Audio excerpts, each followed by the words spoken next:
My name is Norman Ho, and I teach here at the law school. We're very privileged and honored to have as our speaker today Dr. Andrea Baldini, who is a Changjiang Chair Professor at the School of Arts in Peking University as well, Peking University, Beijing. And Andrea is also the founding editor-in-chief of the East Asian Journal of Philosophy. His research covers many areas, including intellectual property law, cultural studies, aesthetics, and visual culture. And he has a specific interest in street art, graffiti, and public art. He has doctorates in philosophy and tech sciences and has authored various books. One such book, which I recommend to all of you, is one that came out with Brill, A Philosophy Guide to Street Art and the Law. And for students here or who may be watching, I think today's seminar will be particularly interesting because we will hear about IP law from the perspective of a philosopher and aesthetician. I think it's always important, especially for the students here, to study law and view it from different perspectives, and IP law especially from the perspective not just of the regulators, but those who are being regulated, possibly, such as artists, in this case street art. So Andrea will speak to us today on the topic of challenging copyright, the ethical implications for street art, and non-mainstream practices. He will speak for about 40 minutes, after which we'll open the floor for questions both online and in person.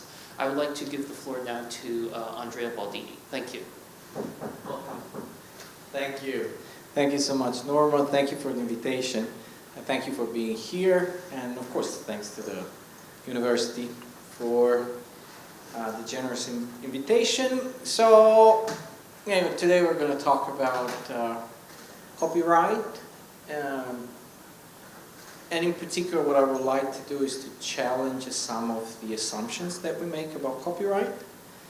Copyright has become one of these issues that appear almost to be universally good.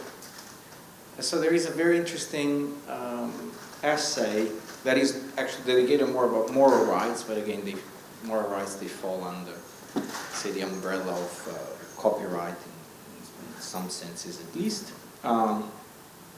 It starts by saying that whenever you question copyright or moral rights of artists, you are labeled immediately as a Philistine, as somebody who doesn't understand art and doesn't respect the arts and doesn't appreciate the sacred nature of these impossibly relevant human enterprise.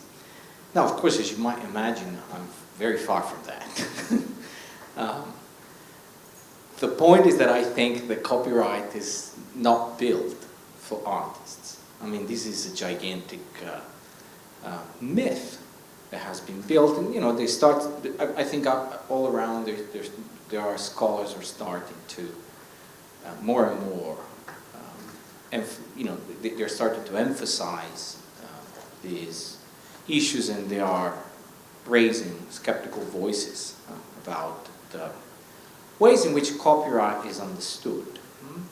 Now, of course, some of the basic intuitions at the foundation, at the ethical foundation of copyright, are some intuitions that are very difficult to challenge because they are so obviously right in a sense that, of course, nobody that is in his or her sane state of mind will question. I mean, but it's like to ask to someone, are you in favor of war? Nobody's going to tell you that they're in favor of war. I mean, not even people that go to war. Huh? And again, if somebody asks me, well, don't you think that artists, the work of artists should be respected and protected? Of course, putting that in such a way. I would like to see someone that says no. I would like artists' work to be disrespected and destroyed. But again, the devil's is in the details. So the ways in which copyright is developed may very well change the answer to the question whether or not is it ethically justified So here, you know, I will mainly talk about street art today, but it's, again, it's a case study, let's say, that I want to use to illuminate a more general issue about copyright. And the general issue is that copyright is designed with a very specific idea of what creative work is, what creative producers are, so artists are, what they do, and the kind of activity that they perform, and the kind of quality or qualities that their work embody. And that is a very problematic, because now we start to see that copyright is applied across different countries, and more or less is always the same with some, you know, some variations, but the bulk seems to be rather constant across the different legislations. And that seems to be problematic because some artistic traditions function in very different ways from, let's say, the traditions in the West that were taken as mainstream. But also, and of course this is the case, there are some practices and some traditions even within the West that they do not fall under those conceptions that inform the ways in which copyright law has been designed and functions. Now, I don't know many of you remember this case. This was a very prominent case of a copyright issue in 2018. H&M started one of his early campaign, and you know, they used in one of their ads the image of work done by this street artist whose name is, you know, street name is Revok. Now, this, if I remember correctly, the work was done around a basketball court, and it was done illegally. Now, the story goes a little bit like this. Revok sees the ad and asks his lawyers to write a letter of cease and desist to H&M, asking them to remove that particular ad from their campaign. I'd say not very nicely, H&M replied with a lawsuit. And the charge was that Revok created the work illegally, so he had no right to claim copyright over that particular work. Now, the claim is rather controversial. He appeals to a particular doctrine in American law, and the doctrine is called the unclean hands doctrine. Put it very simply, it's a doctrine according to which you can't request compensation when the factor that you are referring to involves the fact that you actually violated the law. So in this case, you violated, Revok violated the law to paint this work. His hands are dirty, so he can't claim any compensation for damages that he may incur, or damages that can occur as a consequence of this illegal act. Now, again, whether or not that would have been the case, we'll never know, because it's usually happens in these cases. Nobody goes to trial, and that is for a very for a very specific reason. If you want to talk a little bit more about that, maybe we'll talk during the Q&A session. So what happened is basically they settled out of court for an undisclosed amount.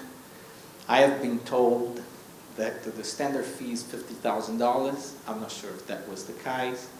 There are some rumors that Revok asked H&M to give money to artistic associations. I think in California, no, Detroit Art Institution. It's written there. But one of the questions that prompted this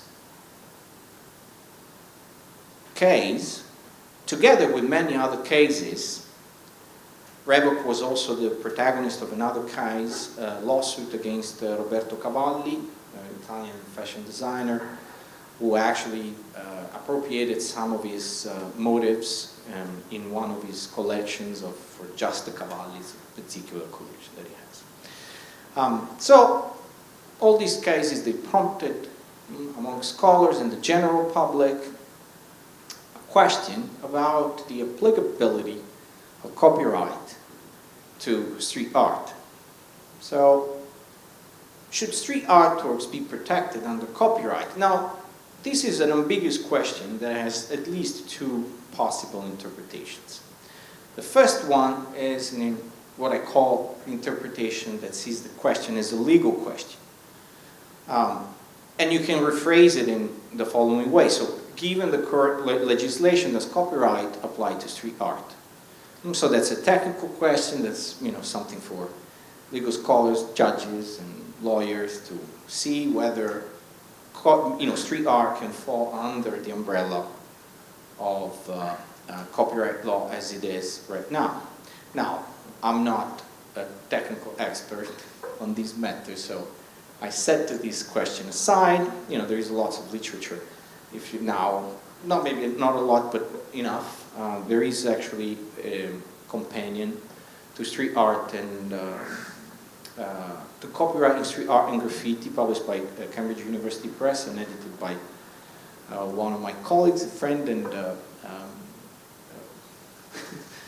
let's say, I wouldn't say enemy, but opponent on the spectrum of the debate, Enrico Bonadio, who's senior reader at City University of London. So there is another way in which you can interpret the question, and it's what I call the moral question.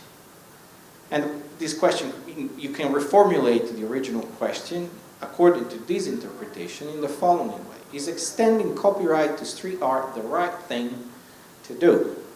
So it has nothing to do about whether or not the legal technicalities allow you to apply copyright to a case like that of Revoc.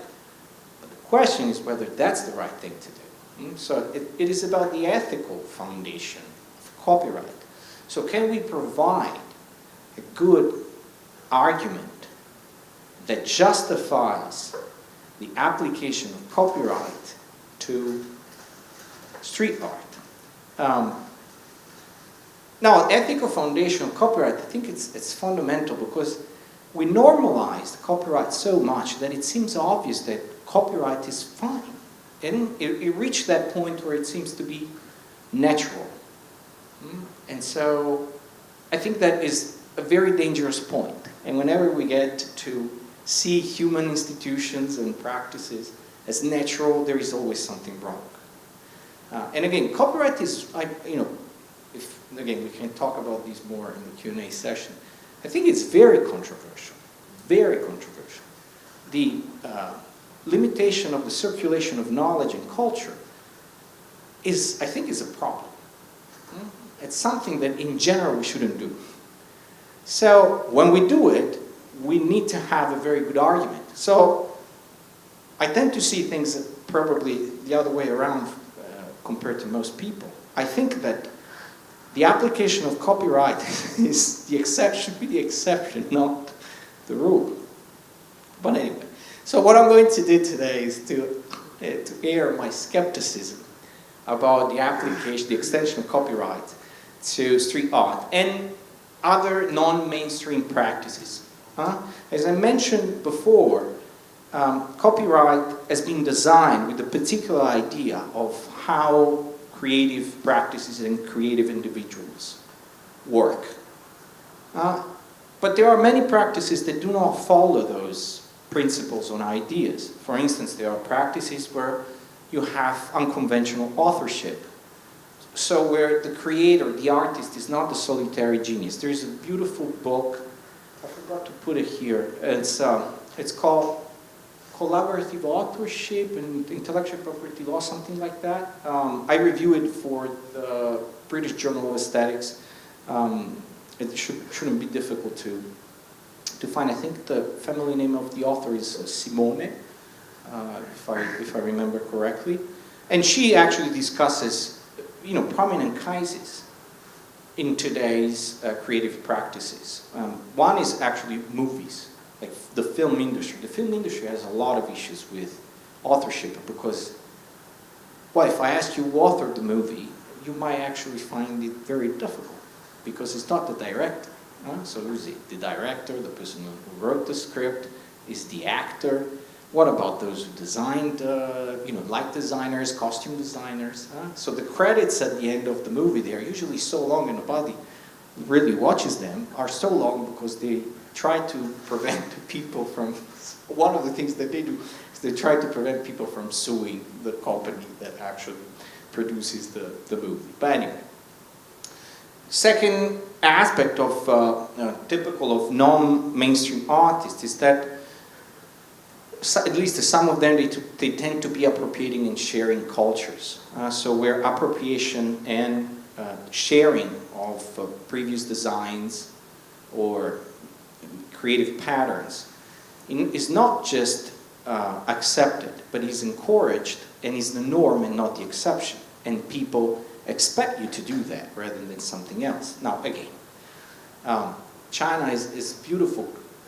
Has many beautiful examples in these cases. Like one of the examples is, for instance, calligraphy. Calligraphy is, by definition, at least up until copyright entered the picture, and again, we can talk about that later, was an appropriating and sharing culture. Because again, we invented the way in which, a certain character has to be written. And can you make it yours in the sense of which you can make, let's say, a painting yours, or a musical composition in traditional sense? Very difficult. It's not, again, in a culture like that of calligraphy, the use of previous styles and patterns is not just accepted, but is also the ways in which you learn how to write calligraphy. And the last point that I want to mention is the legality of the production. So we tend to think that, again, art is created somewhat legally. But again, if you think about a practice like street art and graffiti, of course they are often created in ways that are legally problematic. Sometimes, again, works in this art kind are also forms of vandalism in a straightforward sense. So they are things that are created without the authorization of the property owner. So these mainstream practices, the general claim that I want to make says that are not very well served by copyright as it stands today. Now, in order to show you why is that the case, that we should be skeptical about the extension of copyright to street art, I'm going to work my way through the argument as follows. So I'll start by defining street art, a very philosophical move, and then I will give you two arguments in favor of the extension of copyright to street art, what I call the salary argument and the anti-establishment argument, and I will reject both of them. Then I will conclude on the positive side by suggesting some alternatives. An alternative that in this case draws on the cultural rights framework. And then I will suggest some policy implications. Now, the definition of street art has been a major theme in my research. Now, again, we don't need to go through all the details of my definition, but for the present discussion, what seems to be the key component is the idea that street art is essentially subversive. Now, what does it mean to be essentially subversive? Of course, you can be subversive in many ways. Street art is subversive in a specific way, essentially. So it might be subversive in many ways, but there is one way in which all genuine examples of street art are subversive. And it is the following one. Works of street art, they question social norms, regulated uses of public spaces. Now, again, this is a big issue that, of course, it transcends the boundaries of the research on street art. But what we have seen in the last 50 years is an increasing commodification of public space. And what does it mean? Well, it means that there are more and more laws, regulations that prevent free uses of public space, and they turn public space in a transactional space, in the sense in a space where you can do something if you pay something. So this is so pervasive. It's so much in everywhere today that I think we have lost the perception of the kind of limitations that are being introduced in the uses of public spaces. Now, this is a personal interlude. My interest in street art, as I was mentioning before, it comes from a purely intellectual point of view, but it also has to do, it converged on something that I recognize going back to my hometown once in a while. So I've been living outside of Italy for a long time. So I started in the US, I started in 2008. And I used to go home, once a year, sometimes once every 2 years. And all of a sudden, something happened that shook me. I saw this friend of mine, and who I haven't seen in a long time, and it was summertime. I lived by, my hometown was by the beach. So I said, well, let's have aperitivo right next to, on the beach. And she told me, well, we can't go. I said, it doesn't mean we can't go. No, because now all the beach for dozens of kilometers is managed by private resorts. So you can access the resort if you subscribe, if you pay the monthly payment, otherwise you can't go. So there is no even a bar. And I remember actually when I was younger, the fact that you could go to the beach, there would be a little stall and you could buy something very cheap and just hang out in what is by definition public space. In Italy you can't literally own the beach. It's called demanio. So it's a property of the government. The government can give it those parts of the beach to private companies in order to administer, to manage these parts, but they can't buy them. But in spite of that, the regulations that prevent people from accessing freely have become increasingly strict. For instance, you can't go to the beach after 8:30, I think now.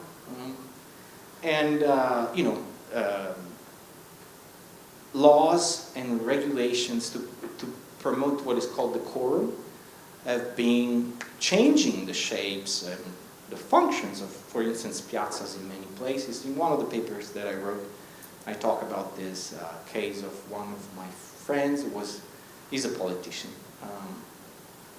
He got fined 100 euros for sitting on the stairs of a church, the stairs of a church in Pisa, in a public square.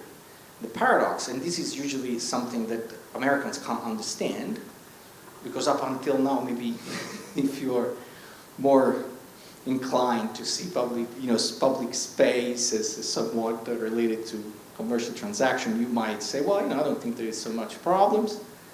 But you can't, in Pisa, for instance, at the time, you would be fined even if you were sitting on the stairs of your house. So let's say you own a house, the house has a few stairs outside. You sit on the stairs, they are your stairs, by the way. Well, of course, they also have public access, it's a liminal space, you get fined. And if you tell the police, well, this is my house, they don't care, you get fined. One of the cases that I like to mention, because again, people tend to think that graffiti writers are, they are persecuted because they do very bad stuff. There was a case in Virginia, I think it was 2018, if I remember correctly, of a mother who was fined $3,500 because her daughter made chalk drawings on the sidewalk. And to come back to my hometown, one of the things I remember was I was a child, was going to play soccer, as basically every Italian child, at the public square at night, during summertime when we didn't have to go to school. Now, the square that I remember is much prettier, but there are no children. Why? Because it's forbidden to play soccer. Now, these are the regulations that I'm talking about. In most places in Italy, you can't drink while you're walking. In some cases, you can't eat the gelato. This is something that people are very shocked about. If you go to Florence, there are some parts of the city where you are not allowed to eat a gelato by walking or sitting on a bench or something like that. Now, street art does something subversive with respect to those rules. So street art is basically appropriate surfaces that usually are reserved for two things in global metropolises. Ads, so nobody has a problem with advertising, billboards appearing everywhere, neon lights advertising something. And the other one is political communication. If you think something outside of these two forms of communication, visual communication, you can find very little in global metropolises. In most metropolises, remember, you can't paint your own house in the color that you want. Now, sometimes I think the debate is shifted too much on people's preferences. Why would you do a graffiti on my house if I don't like it? But what if I do like it? What if I want a graffiti on my house? These were actual cases. You get fined anyway. But you say, but the house is mine. Well, you can't actually do whatever you want with your house. These are very, very modern developments. It didn't used to be like that. So, street art is subversive, so it basically turns upside down this commodified nature of public space in contemporary metropolises. So it's essentially anti-commercial and anti-establishment. Okay, so this is a little bit of, the sort of a summary of the theory of street art that I defended in many papers and books. But of course, if you have some doubts and you want to clarify, you want me to clarify some details, I'll be happy to do it in the Q&A section. Now, given the nature of street art as just defined, so the question is, how do we justify the application, the extension of copyright to this practice understood in that way? Now, a very traditional way of justifying copyright is by saying that copyright law in general is usually justifies incentivizing production of expressive works, often for public consumption. So it's a sort of a utilitarian argument. So how can copyright basically promote creativity? So one of the ways in which you can make explicit that point is to say, is the argument that you're seeing there. So of course, if artists or creative producers have to do something like a 9-to-5 job to basically support themselves, they don't have a lot of time to create art. And so if they don't have time to create art, the sheer number, the quality, the variety of art that is available, of creative works, is less than could possibly be. So if you offer to artists a way to make money from their art through copyright, then you have a way to promote creativity. So, extending copyright privileges to street art is the right thing to do because such an extension promotes creative expression, because suppose it will give more time to street artists to do street art. So we will have more variety, more diversity, more, surely quantity, and perhaps better quality. Now, I think that this is, the argument is very problematic, and I think it's unsound, technically put. I think that there are some of the assumptions that are simply false. In general, the salary argument overestimates how much money could stimulate an artist. Now, artists have been engaging in artistic careers for all sorts of reasons. And other than making money, okay? And it's unclear whether copyright is necessary or particularly effective in promoting activity. So, artists were producing art even before the invention of copyright, because once again, copyright is a very modern phenomenon. And the pervasive nature of copyright is a very modern phenomenon, even for the arts. Now, by chance, one might say street art is a very interesting case. Street art has been labeled by people, important scholars like Joe Austin, or famous art gallerist Magda Danitz, as the most interesting artistic development of the 20th century. Now, whether or not that is an exaggeration, it's fine. It doesn't need to be the best. But if it's interesting, then you have a very good case where an artistic practice emerged, flourished, developed without any economic incentive for its practitioners in general, and certainly not an economic incentive that came from copyright.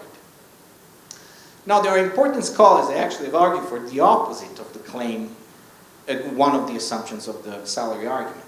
And they have been arguing that copyright is actually an obstacle rather than a catalyzer to promoting creativity.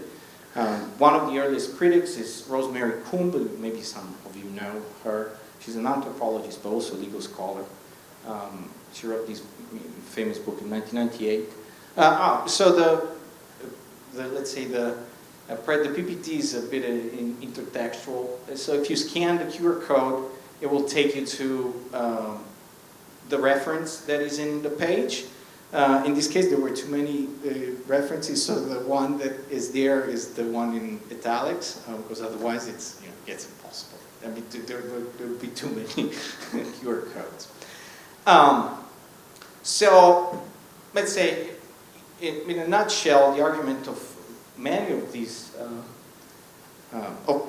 scholars and many others is that copyright reduces the capacity of social actors to negotiate and renegotiate the meaning of creative works. So you can't use what has been done before in order to create something new. It's the application of this idea of originality that shapes basically what can be legitimately put out as creative, and this of course reduces in very significant ways what you can actually do. Now, we're going towards a direction that it's appalling. Now, the last case that involved Pharrell Williams introduced this very dangerous idea that music copyright actually covers not just literal melodies or some audible specifically audible segments of a musical composition, but this sort of atmosphere.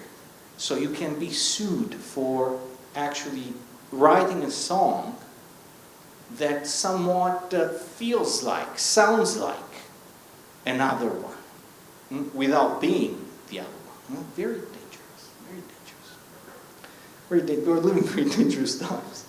Now, street art, for instance, is an appropriating and sharing culture that actually is based on appropriating other people's styles, visual solutions, and ideas. Now, if we look at the notion of the author in street art, we will see that authors basically dissolve. So it is not just very difficult to know who was the first one to did something. But quoting one of my favorite professors, when I was doing my PhD, Marcia Hall was a scholar of Renaissance art, asking who did it is the wrong kind of question. And that is, again, she was talking about art in the Renaissance. For instance, art in the Renaissance was produced by workshops generally. One of the famous workshops was Botticelli's workshop. Now, nobody knows who painted this, the different parts of Botticelli's famous paintings. And her argument, which I think is very fitting, was not that it's just difficult to know, but it's the wrong kind of question, because we are pushing this idea of the solitary genius that creates something out of, his or her own inspiration onto a practice that didn't function like that. Now, here is the most famous case. On the right, you have Banksy, the most famous street artist around. On the left is Bleclerat, French street artist, came much earlier than Banksy. Banksy is recognized all the time. Have been recognizing all the time that what he did it was actually copying Bleclerat. There is a famous quote where he says, well, when I do something smart, that I think it's smart, then I realize that Bleclerat did it 20 years before.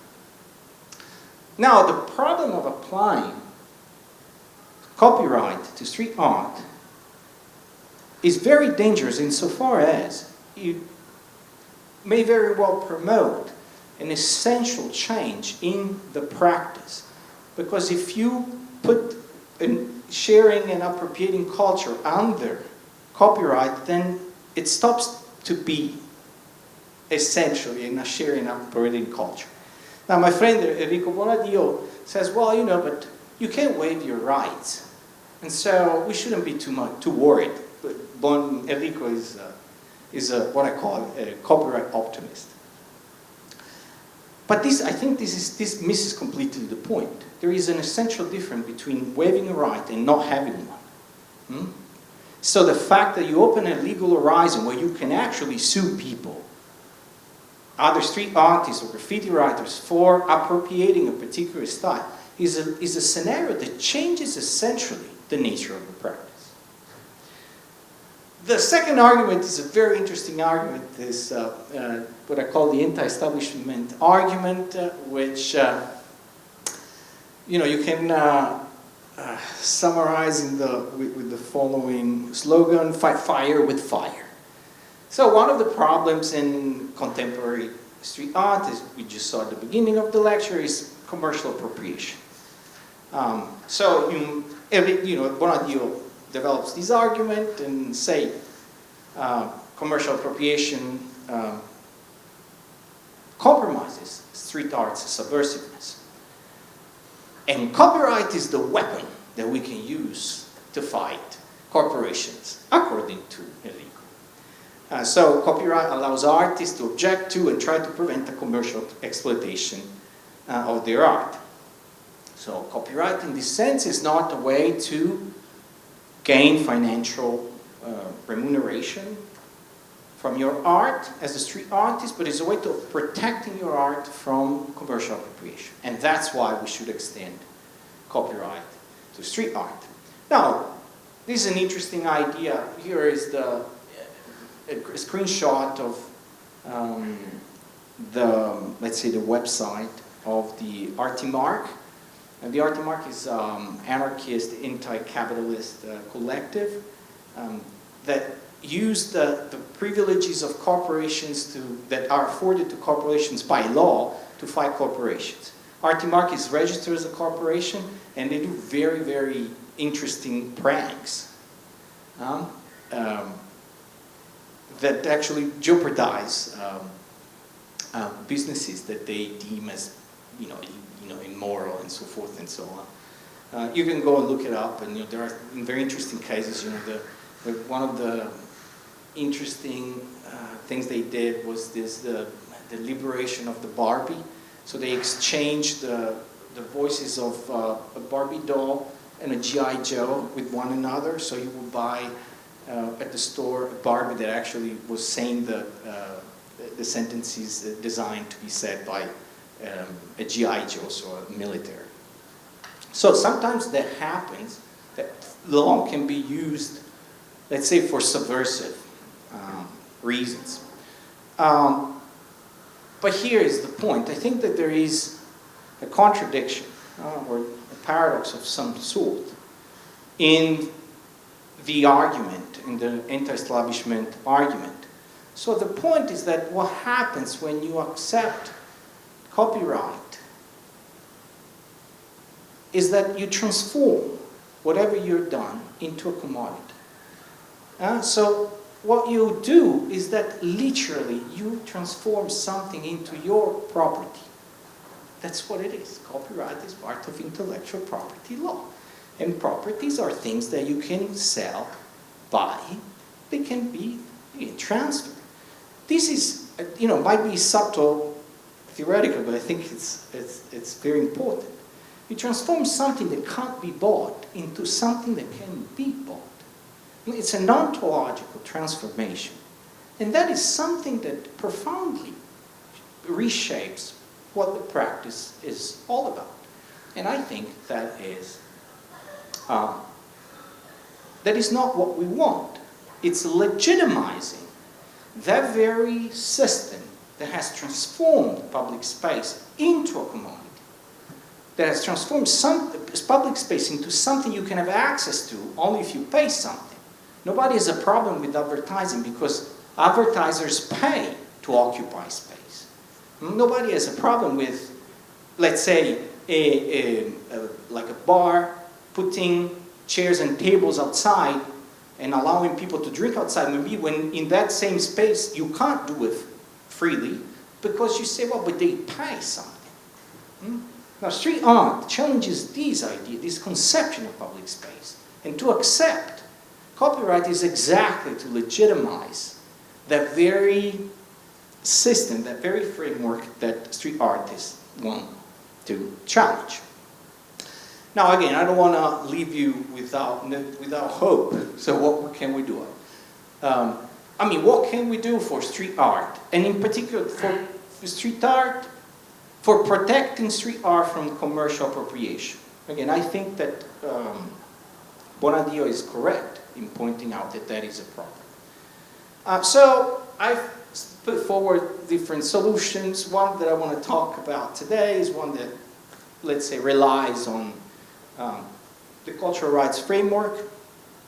So the Declaration of Human Rights of the UNESCO that was published in 1948 has a section, I think it's Article 23 or 27, where there are these two sub-articles where cultural rights are discussed and established, and I report them here. So, first article, everyone has the right freely to participate in the cultural life of the community, to enjoy the arts and to share in scientific advancement and its benefits. And the second one is everyone has the right to the protection of the moral and material interests resulting from any scientific, literary, or artistic production of which he is the author. Now, this is the original language, 1948, so there is the he pronoun. We're not going to get too much into that. Now, I think that the idea of cultural rights is more suitable for protecting street art than copyright as it stands now, because cultural rights, first, are not individual rights, essentially or primarily. They are not rights about private property. And so they are collective rights. No, so they are rights that establish sort of collective ownership of something when we are talking about a group of individuals that share a culture. And so potentially can align with street art's, let's say, sharing and appropriating ethos. And it can function as a way to protect street art from appropriation without turning it into something commercial. Why? Well, because the idea is that groups do not act for self-interest of individuals. You can't act as a group for the self-interest of individuals.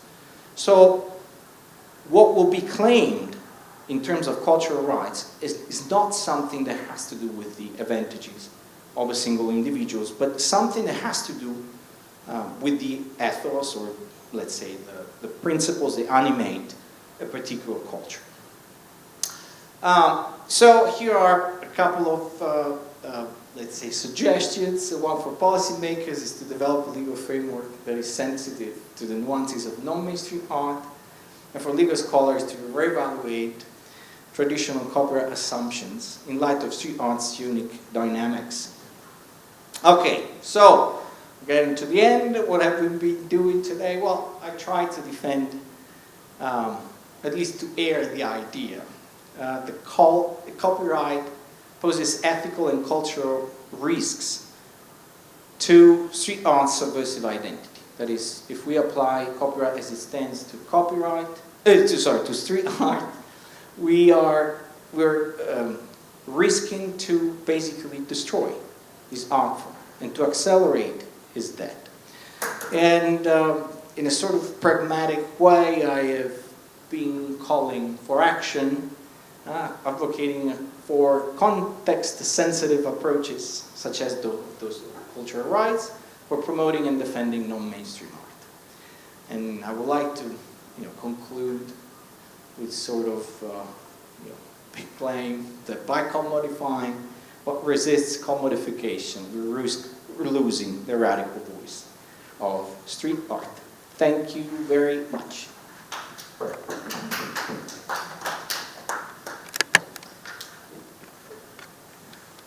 Okay, thank you very much, Professor Baldini, and we'll proceed to questions and answers. And before we do that, let me just